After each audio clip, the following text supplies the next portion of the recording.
பாரதியை சொல்கிறான். அவர் தூங்கிட்டு இருந்திருக்கிறாரு, பாரதிதாசன் வந்திருக்காரு. வரலாற்று செய்தி. வந்துட்டு பாரதியாரை எழுப்பியிருக்காரு. என்ன பண்ணுறீங்க, சாப்பிட்டீங்களா? ஏதோ தோசை சுட்டு சாப்பிட்டேன், பால் குடிச்சிட்டு தான் தூங்குவேன், பால் எப்படி காய்ச்சறதுன்னு தெரில, செல்லம்மா ஊருக்கு போயிருக்கு. அப்படியா, சரி நீங்கள் காய்ச்சுங்க, நான் உட்கார்றேன்னு என்னென்னமோ முயற்சி பண்ணி பார்க்குறாரு. பால் காய்ச்ச தெரில பாரதிக்கு. உடனே ஐயரே நீங்கள் போய் மேலே படுத்துக்கோங்க, நான் பால் காய்ச்சி கொண்டு வரேன்னு நம்ம தலைவர் பாரதிதாசன், அவருக்கும் காய்ச்ச தெரில. முடியல ஐயரே, நான் கிளம்புறேன் போயிட்டார்.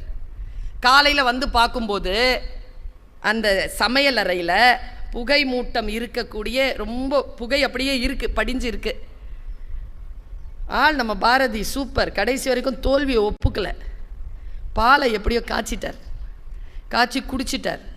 குடித்த டம்ளர் இருக்குல்ல, அதுக்கு கீழே ஒரு சின்ன பேப்பர் இருக்கு.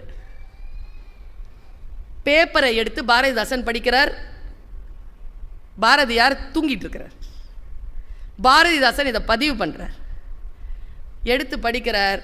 ராத்திரி எல்லாம் பாடுபட்டு பாலை காய்ச்சி குடிச்சிட்ட உடனே பாரதி எழுதின பாட்டு தான் பெண்மை வாழ்க என்று கூத்திடுவோமடா. நீங்கள்லாம் எவ்வளோ எழுதணும்னு சொல்லிட்டு கொஞ்சம் வீட்டுக்கு போய் யோசிங்க. வல்லமை என்பது என்ன? உறுதியுடன் இருப்பது. காலையில் ஒரு அட்வர்டைஸ்மெண்ட்டுங்க, ஒரு அட்வர்டைஸ்மெண்ட் இப்படி சொல்லுது. ஒரு கம்பி, வீடு கட்டுற கம்பி, இது வளைந்து கொடுக்கும், கீழே வலிமையுடன். அப்பா, நம்ம செய்தி இதுதானே. வளைந்து கொடுப்போம், ஆனால் உடைந்து போக மாட்டோம். வலிமையுடன் இருக்கின்ற இருப்பையே வளைந்து கொடுக்கக்கூடியவர்கள் யார் இருக்கிறார்களோ அவர்கள் வல்லமை படைத்தவர்களாக இருக்கிறார்கள். தன்னிலை தாழாமல் இருப்பது, தோல்வியை ஒப்புக்கொள்ளாமல் இருப்பது. நான் தோற்கவே இல்லையே, பாஞ்சாலி சொன்னாலா இல்லையா?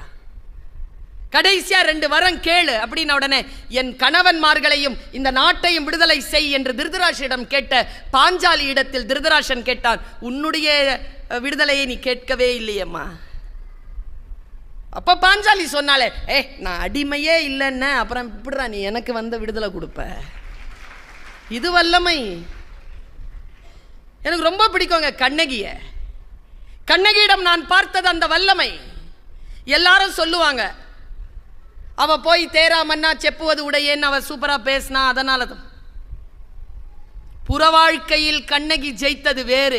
எனக்கு தெரிஞ்சு கண்ணகி மாதிரி அக வாழ்க்கையில் ஜெயிச்சவ வேற கிடையாது. கேவலன் மாதிரி ஒரு புருஷன், சாரி கோவலன் மாதிரி ஒரு புருஷன்.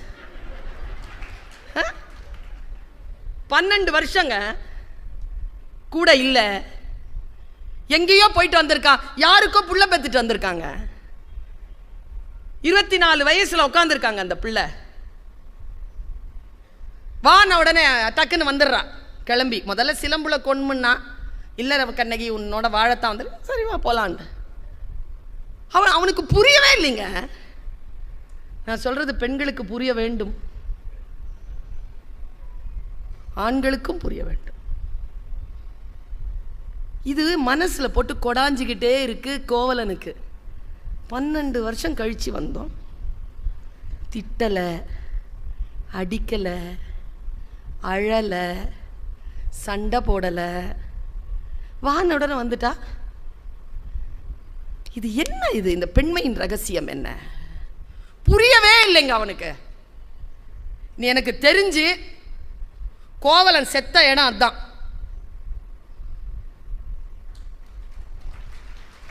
வாமா போலாம் நடன. அதை கேட்குறான் அவன். மாதரி வீட்டில் கேட்குறான். கண்ணகி ஒரே ஒரு டவுட்டு, சாவ போகிறான். ஆனால் நல்ல ஆன்மா போல இருக்குது. சாவும்போது சில டவுட்டை கிளியர் பண்ணிட்டு போயிருக்கான். சில பேர் டவுட்டு கிளியர் பண்ணாமே செத்து போயிடுறாங்கல்ல, ஆவியாக அலைவாங்க. அவன் போனவன், அவ்வளோதான், முடிஞ்சு போச்சு. அவன் சொல்கிறான், கண்ணகி ஒரு டவுட்டு. என்ன? இதுதான் கண்ணகி. என்ன? எழு என்றதும் எழுந்தனை, என் செய்தனை? எழுந்தவுடன் எழுந்துட்டிய. ஆண்களுக்கு ஒரு சைக்காலஜி இருக்குது தெரியுமா? தப்பு பண்ணிட்டு பொண்டாட்டி முன்னால் வந்து நிற்கும்போது ஒன்று அவ கத்தி சட்டையை கிழிக்கணும், இல்லை தன்னைத்தானே அடிச்சுக்கிட்டு அழுணும். ரெண்டும் பண்ணாமல் சைலண்ட்டாக சோறு எடுத்து வச்சு பால்கீல் வச்சு கொடுத்துக்கிட்டு கூட்டிகிட்டு போனான்னு வச்சுக்கோங்களேன், பயந்துருவான்.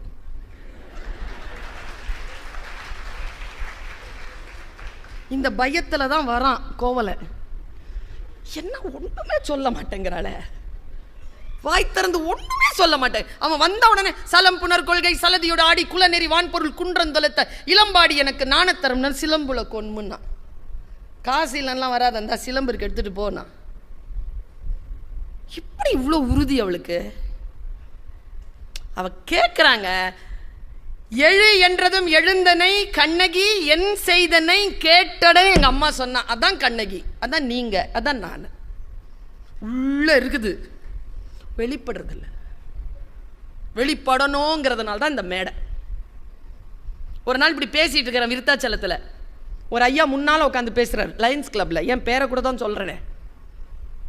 அப்பா நல்ல வேலை நான் என் ஒய்ஃபை கூப்பிட்டு வரல. அண்ணே சத்தியண்ணே. உடனே என் கேட்குதுங்க, அவ்வளோ சத்தமாக சொல்கிறாரு. இங்கே தான் உட்காந்துருக்கார். ஏங்க அப்படி சொல்கிறீங்க? நீங்கள் வேற 3 மாதத்துக்கு முன்னால் இந்த அம்மா எங்கேயோ பேச வந்துச்சுன்னு கூப்பிட்டு வந்துட்டு வீட்டில் போய் ஒரே அட்டகாசம், ஒரே ஆட்டம். அந்த அம்மாவை நான் மறுபடியும் சாந்தப்படுத்தி ஒழுக்கப்படுத்துறதுக்கே 3 மாதம் ஆயிடுச்சு. மறுபடியும் எது கூப்பிட்டு வர்றது?